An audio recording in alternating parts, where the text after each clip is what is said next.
Welcome to Chelsea Travel and good morning from Penang, Malaysia. This island is a food paradise and we've woken up bright and early to come to one of the many morning markets here in Penang.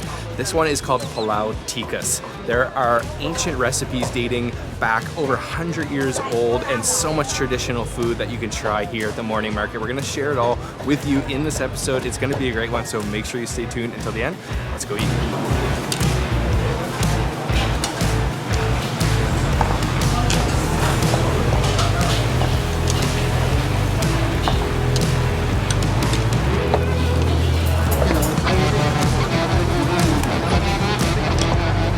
So for our first stop today, we are having a traditional Tamil breakfast. So Tamils come from the south of India, and this is called Apom. It is a fermented rice batter sort of pancake.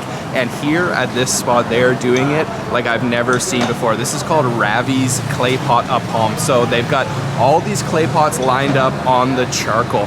He takes a little bit of the fermented rice batter and pours it into the clay pot, gives it a swirl and sort of lets it coat the edges of the clay pot, and that gives it the very unique texture where the edges are very thin and sometimes crispy, and then the rest of the batter sort of settles in the bottom of the clay pot and gives it sort of a spongy texture. These guys have been doing it this way since 1922, over 100 years making this apom on charcoal in a clay pot. I think they're the only ones here in Penang doing it this way. Definitely the only ones I've ever seen doing it by charcoal, all by hand. I love seeing that they're keeping the tradition alive, so you can come and support these guys because these are the type of things that are dying off over time, these traditions. So I am so excited to try this out. Is anybody else in Penang do it like this on charcoal? No. Only one, yeah? Wow.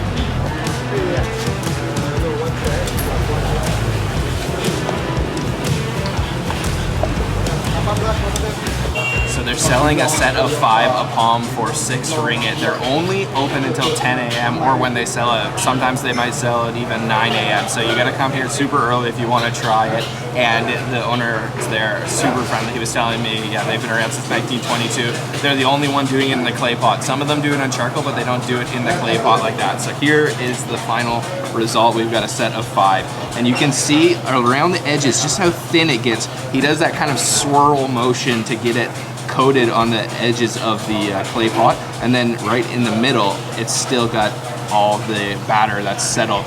So I believe there's a little bit of sugar in it. There might even be a little bit of egg in it as well, but it's not filled with anything. It's just the fermented rice batter. Let's give it a try. I'm super excited to try this.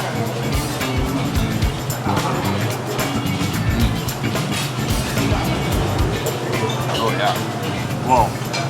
I love trying things like this because they're so simple and it looks like it's not even going to be that flavorful, but it's actually like packed with flavor. It's definitely a little bit sweet. I'm not sure if it's just sugar that he puts in it. It's got a sweetness. Some of the other apom I've had where the edges are crispy, but this one is actually still a little bit chewy. The inside has got a beautiful kind of spongy texture. It's almost got like an uncooked batter texture on the inside. It's just like creamy, melts in your mouth. And you can taste the sort of fermented alcoholic flavor. I don't think it is actually alcoholic, but you can taste that fermented rice batter. Oh my gosh, those are good. I could eat like this whole set by myself, no problem. Yeah, there you get a better look at this one. They just give it a fold at the end, but the edges are so paper thin and then so spongy. You can see all those little bubbles there because of the fermented batter. It forms these little bubbles. Wow. Honestly, doesn't look like it would be that flavorful, but it is delicious.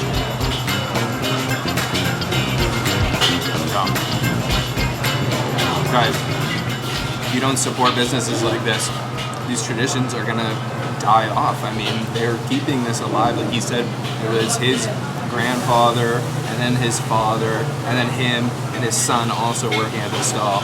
So if you don't support these businesses, you're not going to be able to see this anywhere anymore. This is the only guys in Penang doing it, so you got to come check these guys out. You got to wake up super early like we did, and you can come to this really cool coffee shop too. and it is totally worth it. Really cheap and really delicious.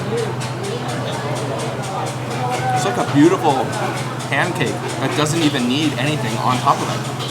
It's got this sweet fermented flavor. It's amazing.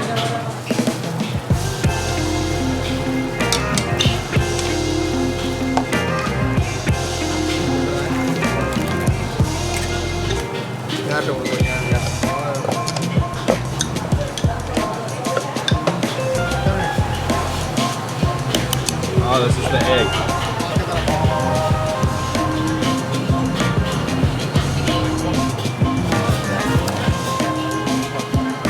So one set was not enough. I ate 4 of them. I only saved 1 for Mink, so we had to go back and order another one. But when I went back to order another set, the owner told me I can also order it with an egg cracked inside. So there's already egg in the batter, but then they have another version where they crack a fresh egg on top. Takes a little bit longer to cook. They flip it over by hand. This is the final product right here, so you can see the eggs cooked there. And I just want you to appreciate how thin that is. Like, it's literally translucent. You can see my finger right through the other side. So this one's totally different texture-wise. Let me try to rip some of this off and try one with the egg. Yeah, that's like a proper breakfast. Huh. No salt, no pepper. It's just so flavorful, that batter. You gotta come here and try it for yourself because you won't believe how much flavor is actually coming out of that thing. Because it's just a simple batter, but the way it tastes with that fermented sweetness, it's incredible. Oh, this one's good with the egg. It's a lot more hearty than the plain one, for sure. Yum. It's like an omelet on top of one of the Apom. Yeah, I just can't get over 100 years serving Apom. My passion behind filming these videos is just like ignited when I see somebody keeping a tradition like this alive for over 100 years, multi-generational. So cool.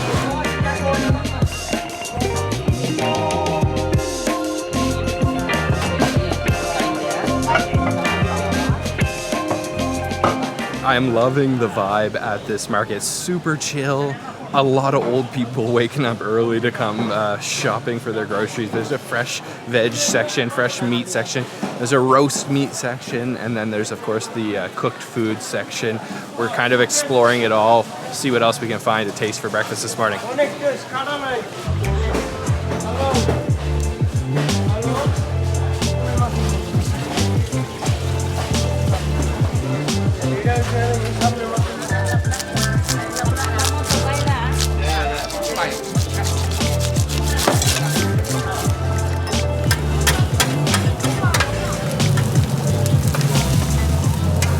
Spotted a woman selling right out of the back of her truck. She's making a dish called Charco Tasting.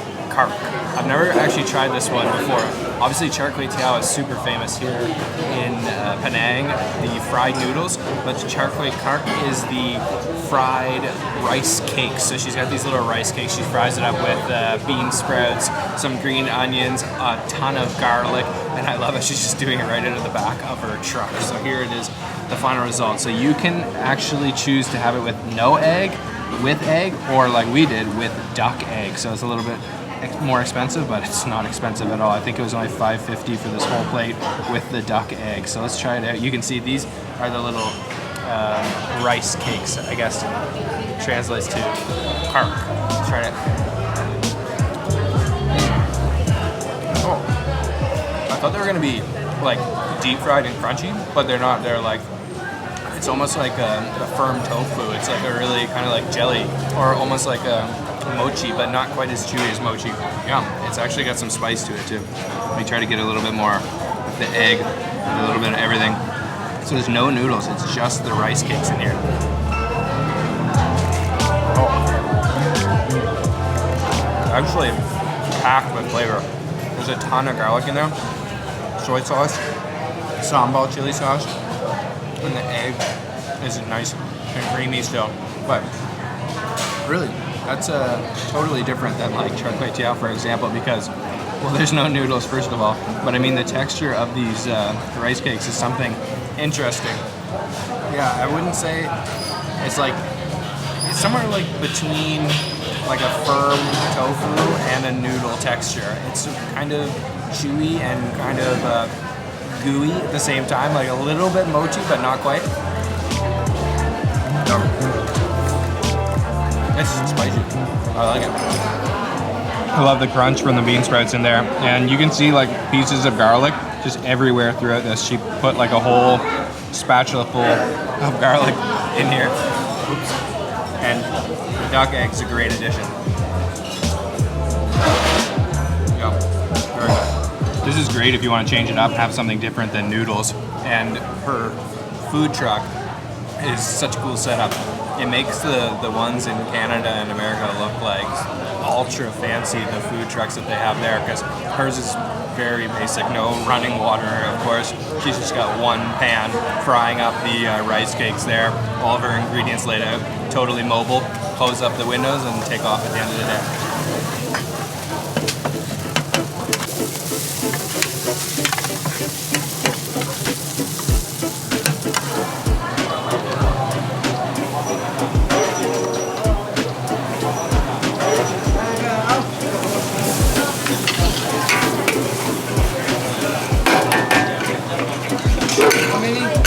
Just one.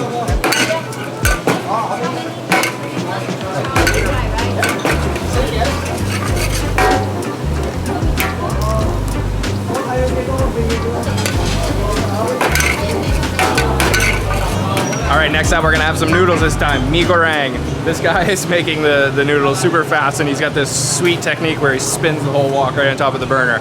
Lots of sambal chili sauce in there, so let's go inside and try it. It's actually in the same little coffee shop that the Apom that we had earlier was.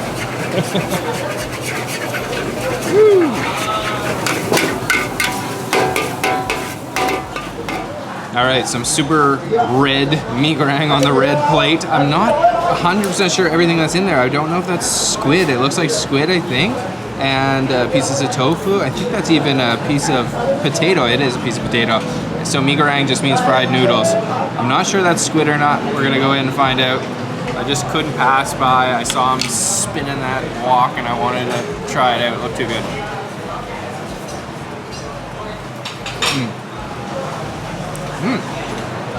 It is squid, but it's actually really nice. It's spicy. Spicy and a little bit sweet at the same time. And really smoky. The squid's like not chewy whatsoever. And I find it really interesting that there's both tofu and potato inside. Yum. The sauce that he's got on the outside is pretty good. No, not bad. I'm not a huge squid fan though, to be honest. But the texture, it's really soft. Potato's really good in there. I don't know if I've ever had potato in a noodle before like this. And of course there's an egg in there. He cracked an egg in it. All those noodles are kind of chopped up short. But actually the potato is really good. What the? Okay. Every time I see someone doing something with the food, for example, like this guy, he just like kind of like turned the pan around like back and forth, and then Apom earlier that we saw them cooking with charcoal and use their hand to like flip the Apom. I think I'm enjoying it. It's like watching a food art or like a food show or something like that, and that might help makes the food taste better too. I don't know, maybe it's just my opinion. And I'm gonna try this migrang. Oh wow. I just got like a flavor burst in my mouth. Wow, it's spicy, but it's yummy. It's good. These coffee shops, they're not just like one restaurant. They always have like a drink operator who sort of runs the coffee shop, but then there are all these different stalls that line the coffee shop selling different foods, and they're different operators. So the migrang we just had was from one guy, and then the Apom that we had earlier is from a totally another guy, but we're sitting in the exact same coffee shop. That's just how it works here in Penang.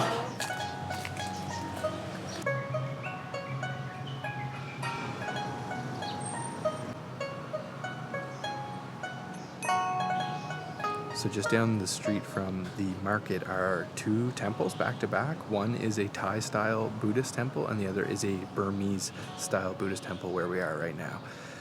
We just said a little prayer for the people that were affected by the earthquake in Burma and left a little donation, but beautiful temple. Come check it out. All gold, it's amazing. This is beautiful and also peaceful in the middle of like the city. So if you want to keep your mind like quiet and peaceful, you can come check it out for a little bit.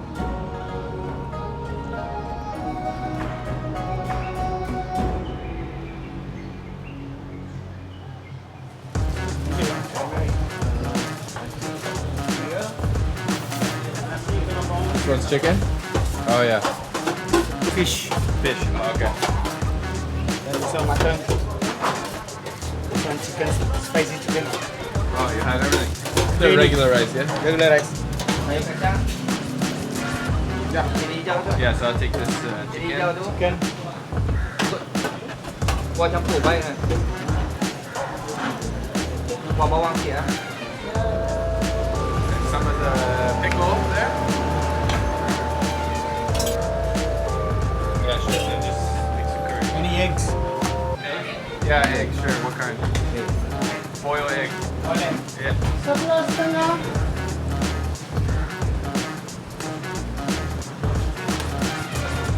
Oh, even more.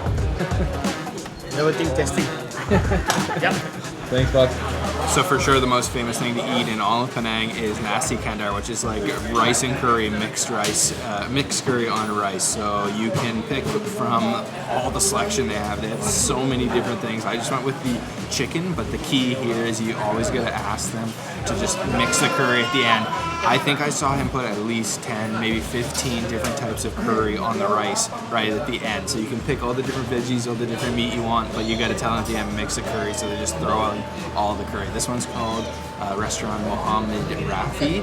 It's also very close to the Halal Tikas market that we were just at. And here is my plate of Nasi Kandar, so you can see just how much curry is on top there. I ordered mine with okra, ladyfingers, and some mixed kind of pickles, and then the chicken.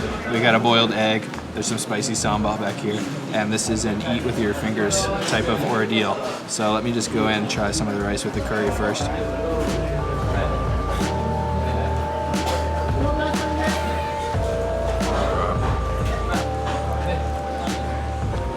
So much flavor. There's just like a flavor bomb in your mouth. It's almost impossible to like pick out one flavor because there's so many different ones going on at the same time. Spicy, a little bit sour. You taste the curry leaves in there. So much going on. It's heat. Yeah, that's heat. Super spicy actually. All right, let's try some of the other things here. I gotta chase that with a cucumber because my mouth's on fire. I'm gonna try one of these lady fingers.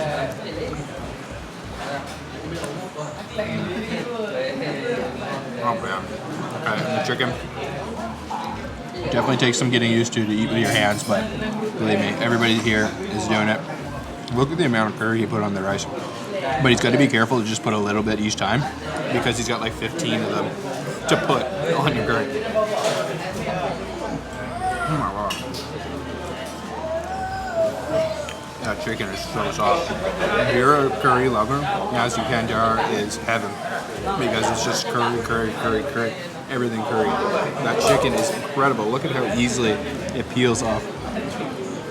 Oh, effortless. Big chunk of meat too.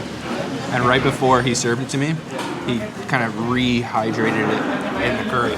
Ooh, this is spicy. Really spicy, really full of flavor. Like that is a flavor bomb. A little bit heavy for breakfast, but as you can probably see, there's lots of people here eating, so it's not stopping anybody. Yum. Ooh, that's good.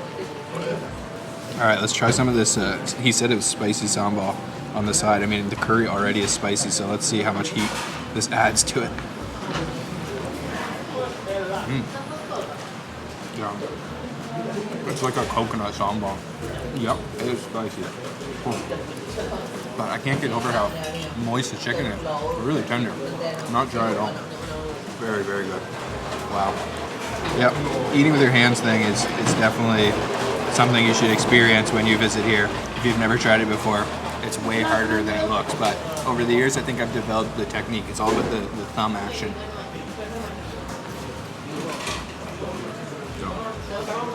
Oh, this is good. This is really good. There's also some fried onions served on the side. This is so good, guys. I haven't had Nasi Kandar in a really long time, and then I missed it.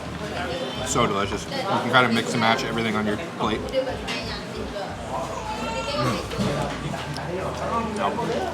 Chase it all with a lemon tea. Everywhere in Malaysia, lemon tea. Don't worry if you can't eat with your hands. They've also got forks and spoons. So. I know. I want to, but my nail won't cooperate. Can't ruin the nails. Can't ruin the nails. What do you think? You like it?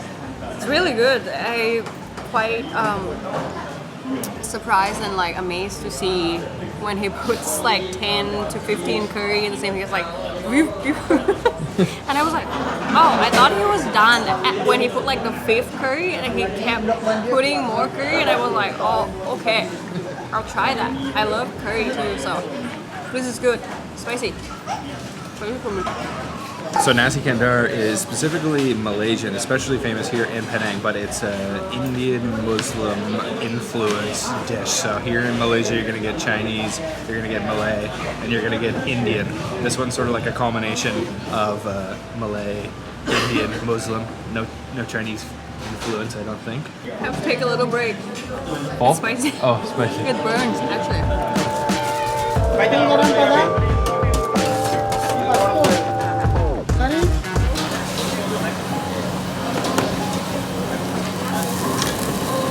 We're here at the old greenhouse. We're gonna try some famous bak kut teh. Yeah. The owner here, super friendly. Okay. Okay.ขอบคุณครับ Okay. So yes, this is another coffee shop with lots of different stalls, but we really want to try the bak kut teh. Look at all the different cuts of pork here. The pork ribs, pork belly. There's some tofu in there, and the smell here is incredible. Yeah. Home. Omak. The owner here loves to speak Thai. As soon as he found out Mink was Thai, he's been practicing Thai. How is his Thai? Sound good? It's really good. Omak. Yeah. So what do you put inside? Tofu. Tofu. Many. หมูสามชั้น Lots of สาย pork. มีลูกชิ้นหมู Oh, and meatballs too. สายหมูสามชั้นเต้าหู้ ซุป Smells good. ซุป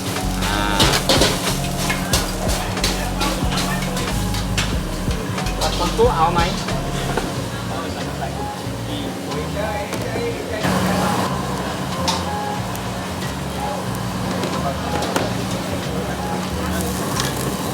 Wow. That guy was hilarious, super friendly. I think we're like the first customer of the day because they were just starting to open up, and already now they've got several customers. So bak kut teh is like a very, very rich broth with tons of ingredients, a lot of like Chinese medicinal ingredients. It's one of my favorite dishes in the world. The smell is just incredible. The soup flavor is where it's at. And this one, they serve it in a clay pot. Once again, lots of clay pot dishes today. So we've got the enoki mushrooms in there. There is the tofu skin. There's meatballs. There's pork ribs. It's all a pork-based soup. And then on the side over here, we've got some veggies with pork floss on top. And it looks like fried lard too, which makes vegetables so much better to have fried lard. Let's give this a try right away.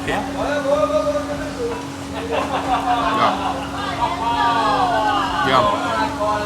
They're just having a good time back there. You can hear them all joking around, laughing. And the bak kut teh comes with some youtiao on the table here too, so the fried breadsticks. I'm just gonna throw a couple of those in there. But let me just give this a little sip.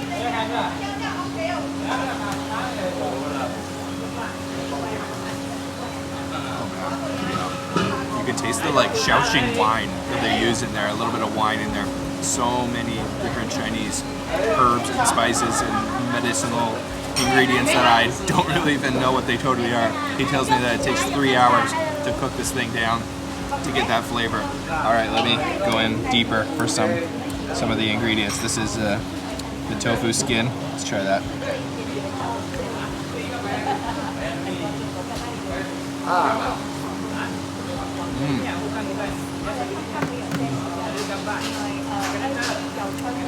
flavor of this one is a little bit lighter than some of the other ones I've tried, but still got that really deep, complex flavor profile. There's definitely some like anise in there. It's a little bit sweet, it's a little bit salty at the same time. Look at the color of it, it's like tea. There actually might even be tea in it, who knows? I'm not sure what all the ingredients are. Really, really good stuff, guys. Oh my gosh. And now let's try one of these youtiaos, now that it's been soaking away, the fried bread sticks.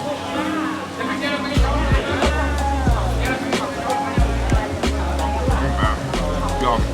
It just absorbs all the flavor. Okay. Keep working our way through. There's some gnocchi mushrooms.